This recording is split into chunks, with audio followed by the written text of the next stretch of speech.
드라마제니입니다. 지옥에서 온 판사 드라마가 방송되었습니다. 김소영은 결국 희생되고 말았네요. 사실 우리는 황천빌라 근처에서 지나가는 여성들을 노리고 있던 사람이 누군지 잘 알고 있습니다. 드라마에서는 그 사람의 모습을 어느 정도는 짐작하게 만들었었죠. 바로 정재걸의 둘째 아들 정선호인데요. 모자와 마스크로 얼굴의 대부분을 가리고는 있지만 눈빛이나 얼굴형 그리고 귀의 모양새로 단번에 알아볼 수 있는 상황입니다. 그는 김소영이 잠복 근무를 하던 날 밤에도 여전히 황천빌라 근처를 어슬렁거리고 있었죠. 김소영은 며칠 전 그에게 공격을 당했던 유정임의 진술로 그를 26년 전 사건의 제의로 단정지었었는데요. 이유는 단 하나였네요. 바로 그가 유정임을 공격했던 그 장비 때문이었습니다. 26년 전 한다원의 부모님과 동생이 제이에게 공격을 당했던 당시 이상한 문양의 장비를 가지고 있었던 것과 거의 일치하는 장비였기 때문인데요. 사실 김소영은 처참하게 희생을 당했고 그 때문에 한다원이 엄청난 충격을 받은 상태긴 하지만 여러 가지 정황으로 볼 때 진짜 범인은 정선호가 아닙니다. 당연히 그날 모자와 마스크를 쓰고 김소영이 잠복하는 차량을 지나 황천빌라 골목으로 들어섰던 사람은 정선호가 맞습니다. 그리고 김소영과 중간에 몸싸움을 벌이며 밀치고 도망가는 상황까지 정선호가 벌인 짓이 맞는데요. 하지만 김소영을 희생시킨 사람은 정선호가 아니죠. 그리고 또 하나, 26년 전 한다원의 집을 침입해 가족들을 해쳤던 제이라는 범인과 김소영을 희생시킨 제이는 각각 서로 다른 인물입니다. 그렇다면 지금 이 사건에 등장하는 제이로 추정되는 인물은 세 사람이 되는 건데요. 첫째는 26년 전 한다원 가족을 해친 범인인 첫 번째 제이. 그리고 두 번째는 김소영과 끝까지 몸싸움을 했던 정선호. 그리고 나머지 한 사람은 진짜 김소영을 죽이고 그 바닥에 제이라고 표식을 해놓은 두 번째 제이입니다. 왜 이 세 사람은 섞이게 된 것일까요? 더구나 정선호는 왜 이상한 문양의 장비를 가지고 다녀서 김소영이 착각을 하게 만든 걸까요? 그리고 김소영은 왜 죽인 것일까요? 우선 정선호가 황천빌라 골목에 나타났던 이유부터 우리는 알아야겠죠. 정재걸의 첫째 아들 정태규는 지금 황천동 재개발 사업을 추진하는 회사의 대표인데요. 황천동의 모든 부지를 다 사들여 재개발을 추진하려고 하는데 딱 한 군데 계란 노른자처럼 재개발 지역의 중앙에 위치하고 있는 황천빌라를 아직 매입을 하지 못했습니다. 아무리 시도를 해봤지만 헛수고였죠. 그러던 와중에 강빈나 판사가 거기 새들어 살고 있다는 것을 알게 되었는데요.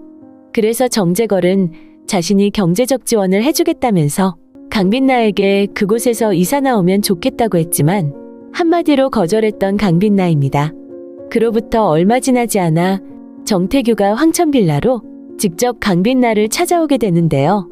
말은 자신의 아버지 정재걸과 더 이상 엮이는 일이 없으면 좋겠다고 표현을 했지만 강빈나는 이사를 독촉하려고 거기까지 찾아왔다는 사실을 이미 눈치를 챘던 건데요.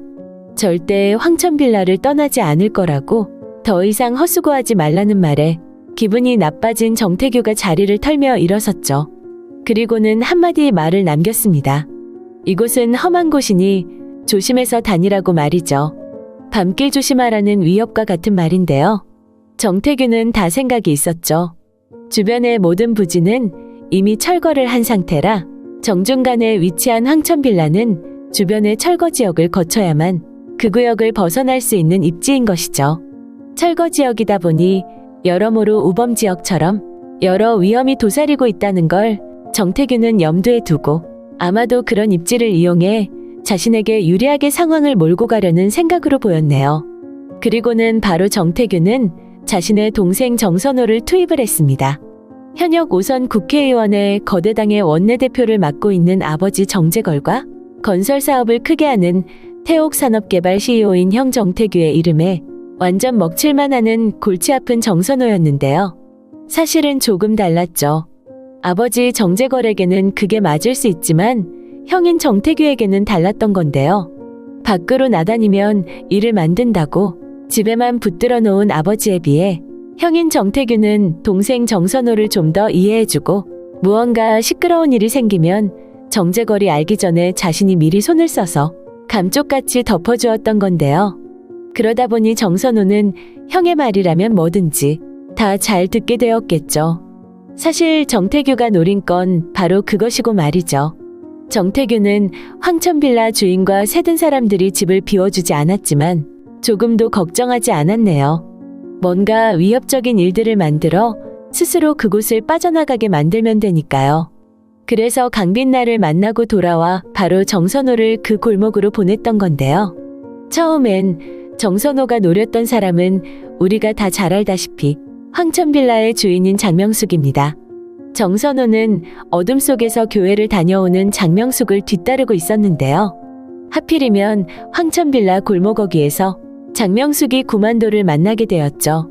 두 사람의 대화가 계속 이어지자 정선호는 숨어서 다른 표적을 기다릴 수밖에 없었던 건데요. 바로 직후 밤에 일을 하고 새벽에 돌아오는 유정임이 출근을 하기 위해 황천빌라를 나왔습니다.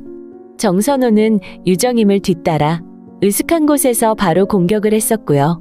장비를 꺼내 유정임을 공격하려고 하는 찰나 비명소리를 들은 구만도와 장명숙이 놀라서 달려왔었는데요. 그런데요. 참 재미있는 건 구만도와 장명숙이 그 현장 앞으로 왔을 때 보이는 정선호의 태도였습니다. 사람을 그런 식으로까지 해치는 나쁜 사람이라면 보통의 경우 자신의 노출을 극도로 꺼려 얼른 달아나 자취를 감추는 게 상례인데요. 그는 그렇게 하지 않았죠. 한 명도 아니고 장명숙과 구만도 두 사람임에도 불구하고 공격하던 행동을 멈추고는 두 사람 앞으로 다가갔습니다. 모자와 마스크를 쓰고 있긴 하지만 다른 사람과 비교할 때 분명 식별이 가능할 정도의 모습이었는데요. 결국은 구만도가 핸드폰으로 빛을 비추자 놀란 듯이 도망을 가고 말았던 것이죠. 하지만 그가 들고 있었던 이상한 문양의 장비 때문에 김소영은 그가 제이라고 확신을 했습니다. 정말 정선호가 제이가 맞을까요? 26년 전 한다운의 집을 침범했던 제이는 이상한 문양의 장비를 가지고는 있었지만 오른쪽 바지 주머니에 얌전히 그냥 꽂아둔 상태였었네요. 그리고 한다운 부모와 그 동생을 해친 도구는 오른손에 들고 있던 또 다른 장비였던 건데요. 만일 그게 왼쪽 바지 주머니에 꽂혀 있었다면 양손으로 나쁜 짓을 했으리라 짐작해 볼 수도 있지만 이상한 문양의 그 장비는 오른쪽 바지 주머니에 조용히 그냥 꽂혀만 있을 뿐이었네요. 그날 전혀 사용되지 않았다는 증거인데요. 하지만 정선호는 보란 듯이 그와 비슷한 장비를 꺼내 유정임 앞에 마구 휘둘렀습니다. 이 부분도 재미있는 건 이상한 문양이 새겨진 그 장비를 정선호의 경우엔 점퍼 안주머니에서 꺼내서 유정임을 공격했었다는 것이네요. 그리고 또 하나 김소영을 공격했을 땐 그 장비를 점퍼의 왼쪽 바깥주머니에 꽂고 왔다는 것이죠. 26년 전에 제이는 바지에 그것을 넣어두었을 뿐 실제 사용은 다른 도구를 썼다는 것과 극명하게 다른 부분인데요. 왜냐면 그 이상한 문양의 도구는 사람을 해치려던 게 아니었기 때문이었죠. 결론적으로 정선호는 26년 전에 그 제이가 아닙니다. 절대 아니라는 몇 가지의 이유가 있는데요. 첫째는 연령대입니다. 정선호의 형인 정태규가 강빛나와 약혼했다는 사실 기억나실 텐데요. 강빛나는 1990년생으로 되어 있습니다. 한다운 역시 1990년생인데요. 26년 전 그 일이 벌어졌던 1999년 강빛나는 겨우 10살이었을 텐데요. 정선호가 정태규의 동생이라는 걸 참고해 생각해보면 아무리 나이를 많게 계산을 해도 정선호의 그 당시 나이는 15세가 넘을 수는 절대 없는 상황입니다. 우리가 보았듯이 한다운 집을 침입했던 제이는 20, 30대쯤의 건장한 청년의 몸이었고요. 일단 그로부터 또 25년이 흘렀으니 그때의 제이는 지금 40대 혹은 50대가 훌쩍 넘었다는 결론이 되는 건데요. 그리고 정선호가 제이가 아니라는 증거는 또 있습니다. 알파벳으로 제이라고 바닥에 쓴 글씨체가 그때와 지금이 전혀 다르다는 것인데요. 25년의 세월이 흘러 사람의 글씨체가 바뀔 수 있다고 치더라도 26년 전 거실 바닥에 쓰여진 알파벳 J와 김소영의 희생 장소에 쓰여진 알파벳 J는 완전 다른 글씨체라는 걸 알 수 있는데요. 그리고 또 있죠. 26년 전 J가 입었던 옷을 보면 도시가스라고 쓰인 로고가 새겨진 점퍼를 입고 있습니다. 그는 아마도 한다운 집안으로 들어오기 위해 도시가스 검침원을 빙자해 벨을 눌렀던 게 아닌가 싶은데요. 그러다 보니 그런 일을 하는 사람에 걸맞는 장비 하나쯤을 바지 주머니에 꽂고 들어갔던 것으로 보이네요. 실제 사용 도구는 다른 데 감추고 말이죠. 그런데 지금은 그 문양이 새겨진 장비로 사람을 위협하고 결국 김소영을 희생시켰습니다. 왜 그랬던 것일까요? 이유는 간단하죠. 사건의 범인을 그때의 J로 만들어 지금 일어난 사건에 초점을 흐리게 하겠다는 목적 때문입니다. 더구나 26년 전에 J는 12명의 희생자를 만들었었는데요. 그 사건과 연결지어야 사건은 더욱 혼돈 속으로 빠져들 테니 말이죠. 그렇다면 그 이상한 문양의 도구는 어떻게 구하게 된 것일까요? 지금의 추측으로는 26년 전에 J는 바로 정선호의 아버지 정재걸이 맞을 것으로 예상이 됩니다. 정재걸은 지금 현역 5선 국회의원이라고 하는데요. 국회의원 임기가 4년인 걸 계산해보면 적어도 지금 정재걸은 20년 가까이 국회의원으로 활동하고 있는 것이죠. 아마도 26년 전 누군가의 사주를 받아 그 일을 해내고 그 보상을 지금 누리고 있는 게 아닌가 싶은데요. 그 누군가가 바로 사탄이라는 건 짐작하시겠죠.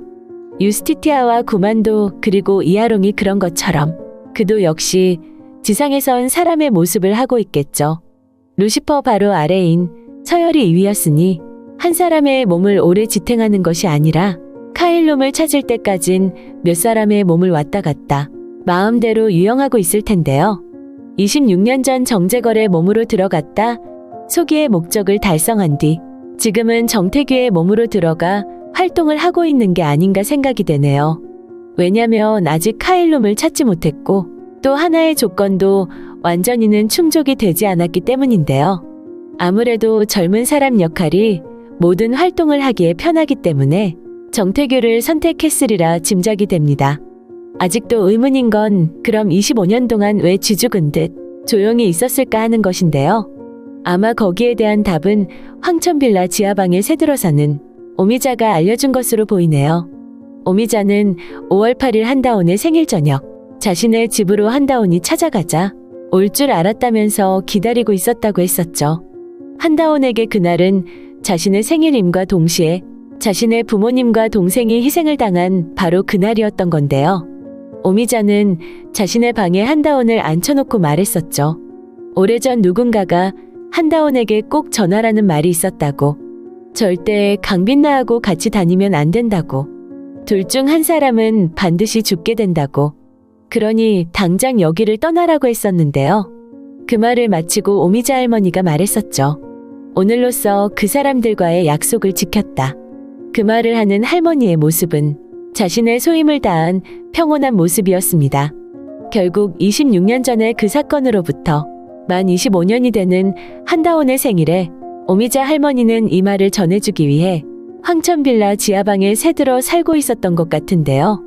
아마도 오미자가 말한 그 사람들이란 천사들이 아닌가 생각이 되네요. 한다온은 카일롬을 훔쳐 달아나다 그것을 잃어버린 사탄 때문에 아무 죄도 없이 부모와 동생을 잃은 불쌍한 존재였는데요. 오미자가 그를 멀리서 지켜주며 지금까지 왔던 건 카일롬과 한다온이 밀접한 관계에 있기 때문으로 생각이 되네요. 하지만 그로부터 25년이 지나 이제 오미자의 역할은 끝이 난 것 같은데요. 아마도 카일롬을 가진 채 한 가지 조건만 더 충족이 되면 누구든 카일롬을 가진 존재는 지상에서 영생할 수 있다는 것이죠. 그 한 가지 조건은 바로 하나님을 믿는 신자로 만 25년을 채우라는 게 아니었을까 생각이 되네요. 왜냐면 그 카일룸은 원래 천사였던 루시퍼가 가지고 있던 보물이니까요. 지난 25년은 천사의 영향을 받은 오미자가 한다온을 지켜주며 왔었지만 25년의 시한이 지나 이제는 다시 사탄의 세상이 되었기 때문에 꼭 전하라는 말 한마디를 전했던 것이고요. 마찬가지로 김소영 역시 천사 계열의 사람으로 한다온을 지키는 역할이 아니었을까 생각이 되네요. 오히려 김소영의 희생 때문에 한다오는 강빈나와 손을 잡고 제이를 찾아 나서려고 지금 준비 중인데요. 다음의 예고에는 강빈나가 김소영 사건 현장에 있었던 정선호를 신문하는 장면이 나옵니다. 아마 다른 사건으로 정선호가 기소가 된 것 같은데요. 강빈나는 정선호에게 사람을 해친 적이 있는지 그런 생각을 했던 적이 있는지 마구 다그치는 장면이 연출이 되었습니다. 강빈나는 김소영을 통해 그 현장에 누가 있었는지 알게 되었기 때문에 그런 신문이 가능했던 것 같은데요. 하지만 사건 현장엔 또 한 사람이 더 있었죠. 정선호와 똑같은 옷을 입고 실제 김소영을 해친 사람이 바로 그 사람인데요. 그 사람은 정태규가 보낸 사람입니다. 정태규는 정선호가 그 일을 잘 해낼지 믿을 수 없어 미리 그 사람을 보내놓았던 것이죠. 만일 문제가 생겨 발각이 된다 해도 정선호가 했던 일로 만들기 위해 똑같은 옷을 입게 한 건데요. 뒤처리를 정제거리 하려면 범인은 정선호가 되어야 간편하니까요. 더구나 정선호는 이러저러한 문제가 많아서 심신미약 상태로 정제거리 빼내오기에 너무도 적당한 인물이고요. 동생이지만 정선호를 앞세워 정태규는 자신의 이익을 위해 이용을 하는 것이겠죠. 이제 드라마는 마지막 14회까지 6회만을 남겨놓았습니다. 그동안 풀려질 많은 이야기들이 어떻게 전개가 돼 나갈지, 또 다음에는 누가 시원한 사이다를 선사하게 될지 기대가 됩니다. 오늘 지옥에서 온 판사 드라마 리뷰는 여기까지입니다. 재미있으셨다면 좋아요와 한 줄의 댓글 꼭 부탁드립니다. 감사합니다.